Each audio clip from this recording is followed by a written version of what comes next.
Section 1. You will hear a number of different recordings and you will have to answer questions on what you hear. There will be time for you to read the instructions and questions, and you will have a chance to check your work. All the recordings will be played once only. The test is in 4 sections. At the end of the test, you will be given 10 minutes to transfer your answers to an answer sheet. Now turn to Section 1.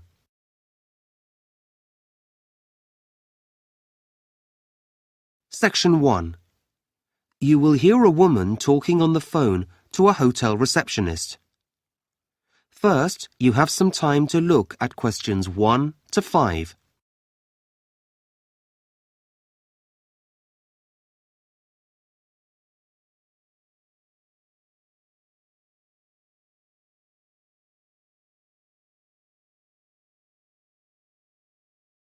You will see that there is an example that has been done for you.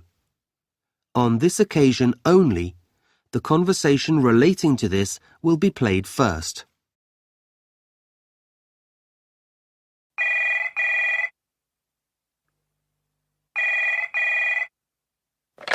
Good morning, Atlas Hotel. Can I help you? Oh, yes. A friend has told me about your hotel and I'd like to book some rooms, please. Okay, when would you like to stay here? Well, we've booked flights on the 23rd of August. Okay, I'll just find that date. The arrival date is the 23rd of August, so 23rd August has been written in the space. Now we shall begin. You should answer the questions as you listen, because you will not hear the recording a second time. Listen carefully and answer questions 1 to 5.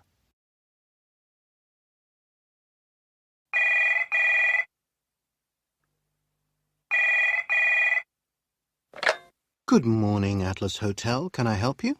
Oh, yes. A friend has told me about your hotel and I'd like to book some rooms, please. Okay, when would you like to stay here? Well, we've booked flights on the 23rd of August. Okay, I'll just find that date. That seems to be fine. We have a few rooms available then. Oh, that's good. I was a bit worried. We've left things rather late. Well, you're lucky. We had 2 cancellations last week. Oh, Now, how long do you want to stay for? well, last year we only stayed a week and it wasn't long enough. So this time we thought 2 weeks, if it's possible.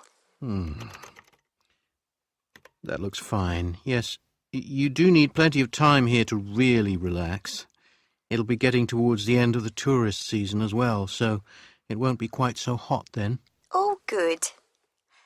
We've got 2 children, and I was wondering if you have any rooms that are next to each other. Let's see.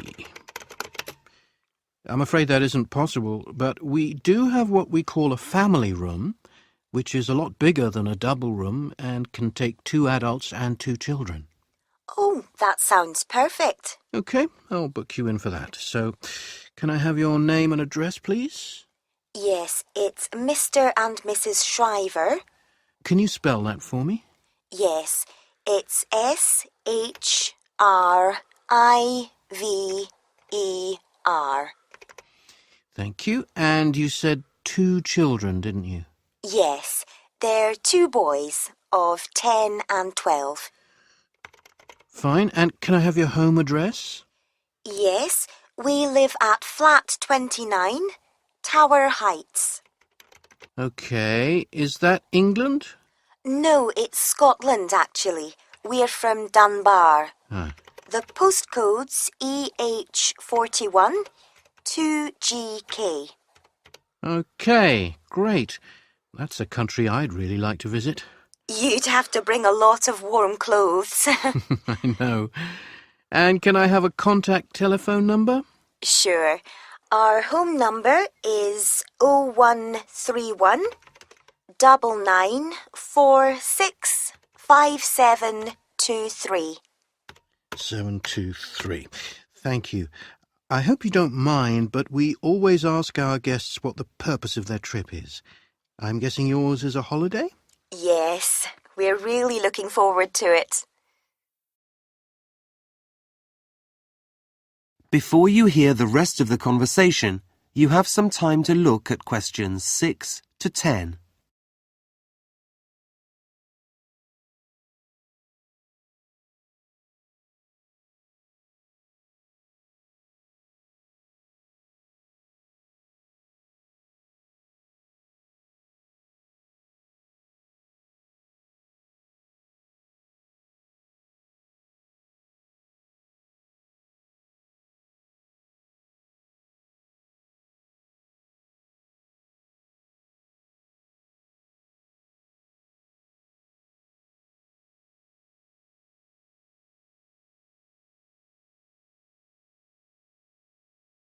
Now listen and answer questions 6 to 10. As you've been here before, I wonder if you'd mind answering a few short questions for our tourist board? No, not at all. They collect information from tourists so that they can try to improve the tourism industry here. That's a good idea. Okay. So what type of holiday activity do you like best? Well, I like a lot of things. I like shopping and sightseeing. But I think as a family, we all enjoy swimming the most. Okay, and do you go to the beaches to do that? Well, sometimes we do. We also like to sit around the pool at the hotel. When you go to the beaches, what do you think of them? Well, they're a bit crowded. I know. But then you expect that in the holidays. The main thing is that they're very clean. That's why we come back. I'm glad to hear that. And you said you like shopping? Yes, it's fun. How are the shop staff? Are they... Well, I don't want to criticise, but sometimes, well, they're a bit too helpful. trying to sell you souvenirs? Yes, I prefer to choose things myself. Uh-huh. What about eating and the service in the restaurants? Oh, the food is delicious, always. And the waiters, well, they're polite and so fast. Nothing takes very long. That's good news. Sometimes people complain, but... Well, I haven't been to every restaurant. There are rude waiters everywhere, I suppose. Well, we like to avoid it if we can. Do you have suggestions for things which might improve your holiday experience here? Not really. Let me think. Oh, yes. I did notice last time I was there that there are local buses, but you don't seem to have any bikes. No, we don't. Most people have cars. It's just nice to hire one and get some exercise. Go at a slower pace so that you can really see the landscape. Okay, I'll note that down. Well, thank you very much. That is the end of section 1. You now have half a minute to check your answers.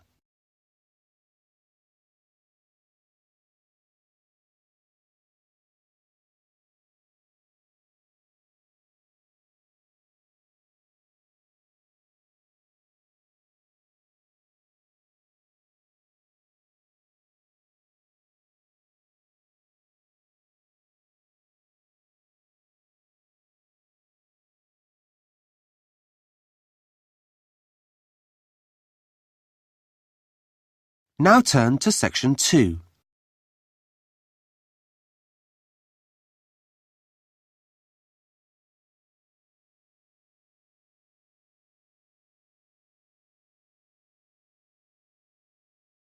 Track 32. Practice test. Listening. Section 2. You will hear someone talking about a wildlife park. Before you listen, you have some time to look at questions 11 to 15.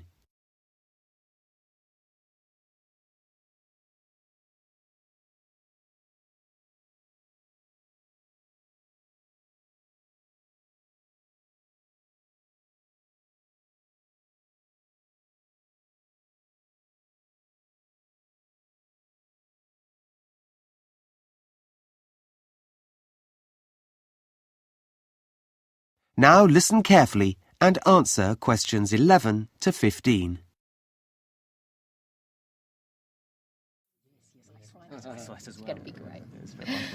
Good morning, everyone. I'm a keeper here at Arana Wildlife Park, and that means that my job is to look after some of the animals that we have here. First, let me tell you a bit about us. The word Arana means welcome in the local Māori language, and we are very pleased to see you all here. As you probably know, we're run by a charity, and we specialise in endangered species of animals, birds and reptiles. The park grounds cover 80 hectares of land, and we have 400 animals altogether from 70 different species. So that you can see the animals in their natural environment, we've built streams and banks to separate you from the animals and make sure your trip around the park is safe. Our animals come mainly from here, New Zealand, and from Australia, Africa and South America. There are a lot of animals to see and quite a number of things you can do here, so let me tell you about a few of the exciting encounters before you decide where to go. One of our most popular animals is a type of giraffe called a Rothschild. It's easy to spot. It has 3 horns rather than the usual 2. Giraffes are amazing animals close up, and you have an opportunity to hand feed them here at the park at 12 noon or 3 in the afternoon. This is one of the most popular activities and will be one that you'll never forget. In fact, we believe hands-on education is very important, so you can touch or pat a variety of friendly animals, such as cows and goats, at the farmyard. This experience goes on all day and is designed to help children take an interest in animals and their environment. I can assure you it's not at all dangerous. Another exciting activity for visitors is watching some of our big cats reach speeds of up to 70 kilometres per hour during their exercise run. The cheetah is the fastest land mammal, and this event takes place at 3:40 every day. You can watch them go down their paddock in under 30 seconds.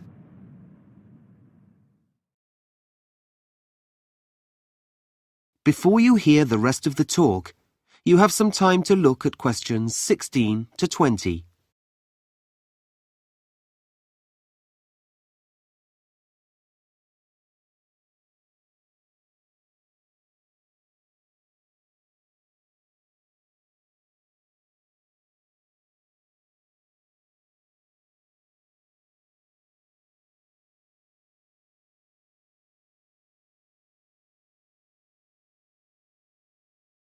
Now listen and answer questions 16 to 20.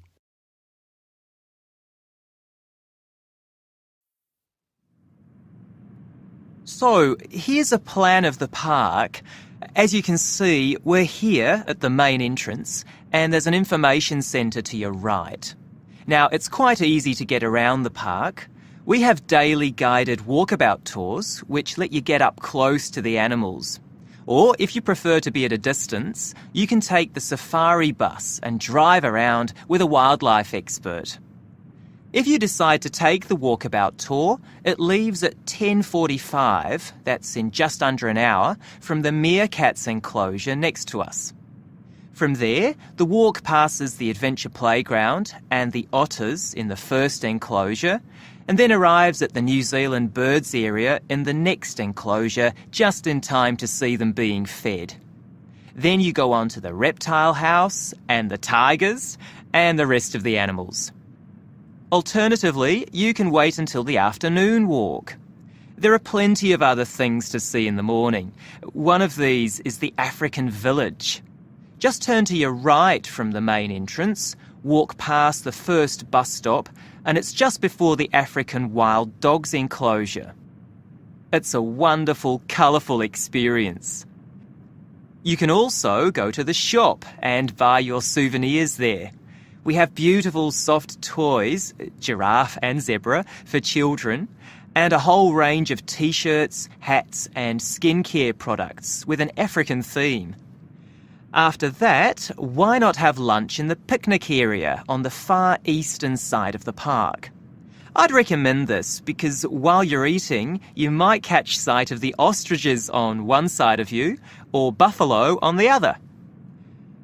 For the afternoon walkabout tour, you'll need to find your own way to the African lion habitat, which is on the west side of the park, just past the conservation centre. To join the tour, you actually go past the lion habitat. You'll see 2 bus stops, keep walking, and the meeting place is about half a kilometre after the second one. If you've gone past the zebra, you've gone too far. For those of you who would prefer to travel on the safari bus, this runs from 10:30 to 4 p.m. There are stations throughout the park, but the first one is at Jomo's Cafe, which is directly opposite where we're standing. Go straight ahead and it's just in front of the giraffes. There are various feeding times for the animals and the bus stops in time for all of these. So, let me just give you some safety guidelines. That is the end of section 2. You now have half a minute to check your answers.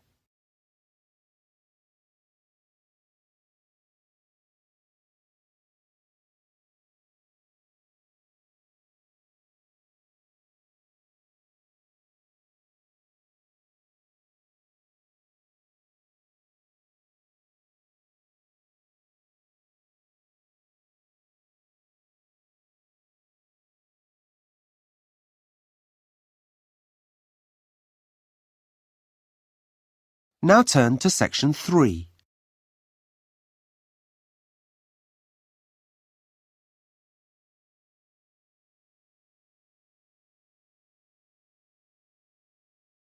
Track 33. Practice test. Listening. Section 3. You will hear 2 students giving the results of a survey they conducted. First, you have some time to look at questions 21 to 25.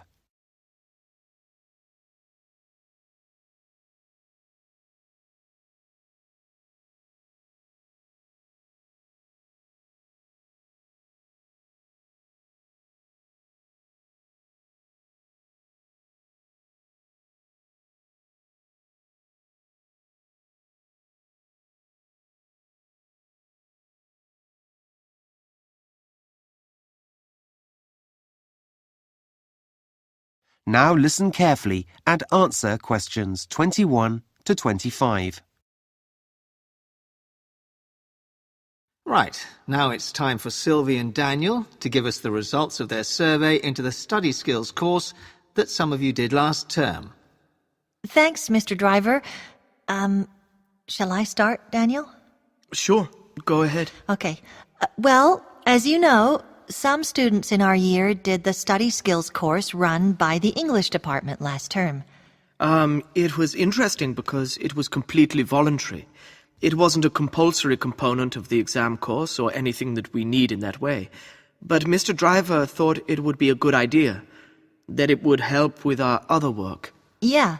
So after the course finished, Daniel and I decided to review it, ask students what they thought about it, as part of our education assignment. Yeah. So this is how we did it, our study method. At first, we thought about interviewing students face-to-face, but we have so much other work, and we knew it'd be quicker to use email and just send out a questionnaire. Though we also had to write that. Yes, and this method does rely on students filling it in and sending it back, but the response rate was pretty good. Yeah, 70%, I think. Okay, so first of all, 33 students signed up for the course. And we did 12 sessions over the term, and they took place every Monday morning. A good start to the week, I thought. Yeah, and the rest of the week we could put things into practice. So, what did we expect? For me, I expected it to be useful for all my subjects. Things like philosophy. Yeah, that's what Mr. Driver had said. And I was right. I feel more able to deal with difficult texts now. You know, like the ones we have in economics. You feel you can do it. Yeah, I think other people found that it actually made them want to read more frequently and read books outside the course list. If you've got time. As for our teacher on the course, Jenny, everyone felt she was really good. We learned a lot from her. Not because she set a lot of homework or anything like that. The thing people said was that she gave us fascinating articles and ideas to work with, some of them. Well, we were quite happy to carry on looking at them at home. Yeah, that's so important. It's really easy to get bored in class, but that didn't happen. Before you hear the rest of the conversation, you have some time to look at questions 26 to 30.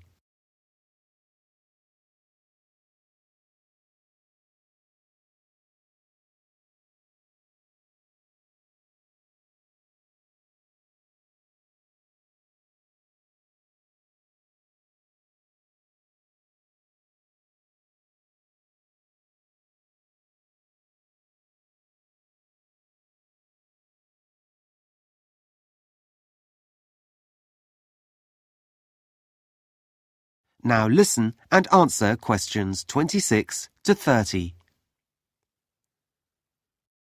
Okay, so we've done a couple of charts. Let's have a look at the findings. I'll put up the first chart. This is your overall view of the usefulness of the course. And as you can see, only a small percentage of students didn't feel it was useful. Which is good. Yeah, everyone else had a positive view of the course, and more than half of us, that's about 60%, thought it was very useful. Which, well, as this is the first time the course has been run, I guess this is a strong recommendation for it to take place again next year. The next chart shows how useful you felt each part of the course was. So, just to remind you, there was the speed reading component. That came out top.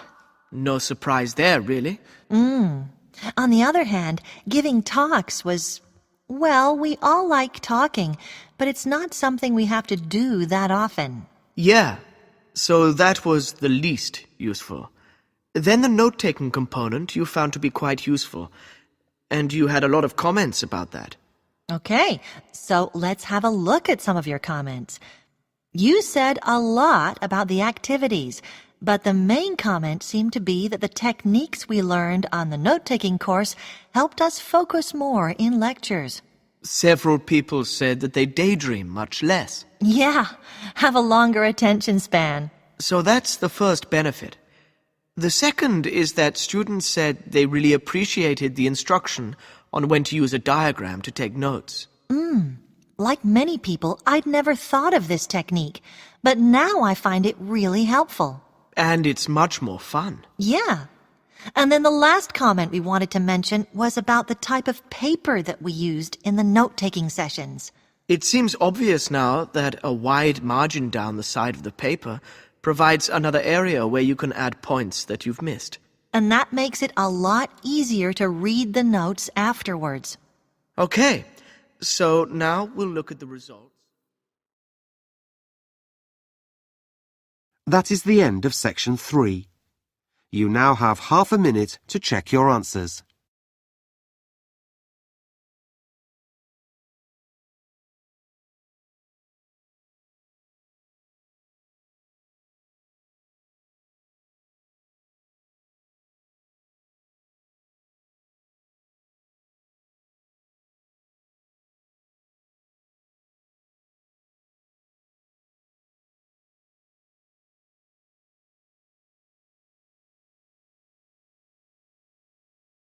Now turn to section 4.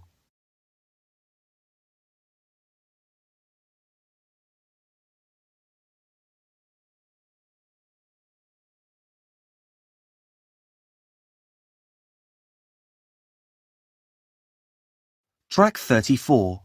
Practice test. Listening, section 4.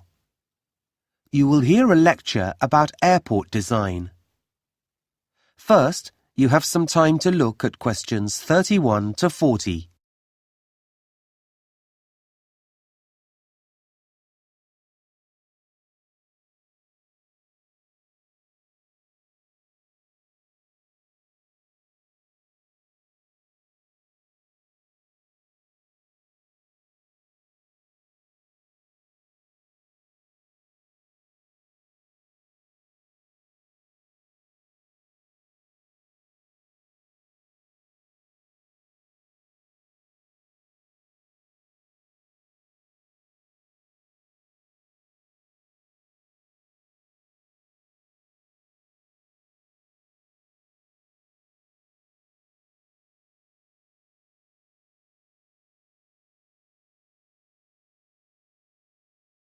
Now listen carefully and answer questions 31 to 40. Good morning, everyone. Well, last week we looked at some of the architectural features of modern house design. And today we're going to move on to look at airport design and how this has changed over the years. So if we start by going back to the 1960s and 70s, when there were a lot fewer airports than there are today, well, check-in desks, customs and waiting areas were all very basic. They were rather like a bus station, designed to allow air traffic in and out of the terminal, but not very welcoming for passengers. Even though passengers spent a lot of time there, the important features were related to the flights, rather than the people who took them, or indeed the places where the airports were built. But that all changed in the next few decades. And if you look at any big airport now, it's more like a mini-city. It combines a transport centre with a mall full of shops and facilities designed to make passengers feel more comfortable. So airports have been transformed. And as with any city building, their design now takes into account features outside the airport terminal as well. So why did this change happen? Well, there are two main reasons. The first was the huge increase in passenger numbers, in the number of people travelling by plane. And this was a direct result of mass tourism, with things like cheap holiday packages and low-cost airlines, with the construction of high-rise hotels and hotel complexes. And then people started travelling more regularly from one country to another for things like meetings, and so the growth in international business also pushed numbers up. In fact, passenger growth has been so significant over the past 30 years that it's estimated that some 21st century airports will need to handle up to 50 million passengers a year by 2020. The second reason for the change is, and this is a key aspect of airport design, people have realised that the airport is the first place you see when you visit another country. This means it forms your first impression of that country, and that impression has to be good. Airports are now called gateways to the cities they serve, and that raises visitor expectations. Now, what are the changes that have taken place in airport design? Well, the interior design, the inside of most airports, is now completely different. First, the dark, enclosed airports of the past have been replaced by large, open areas that look out onto the surroundings. Look at this picture of Beijing Airport. There's a huge amount of space and light, and this is typical of many airports today. Second, well, in the past, you had to go outside the airport to get trains to terminals, but now these are integrated into the design. Also, airport walkways are wide and can cope with the large volume of people. People who want to feel calm and relaxed, who want to get around the airport easily. In this way, the stress of modern travel has been minimised. Outside, the buildings have changed too. Airports were once ugly buildings with large towers and concrete boxes around them. Now they're designed to fit into their surroundings.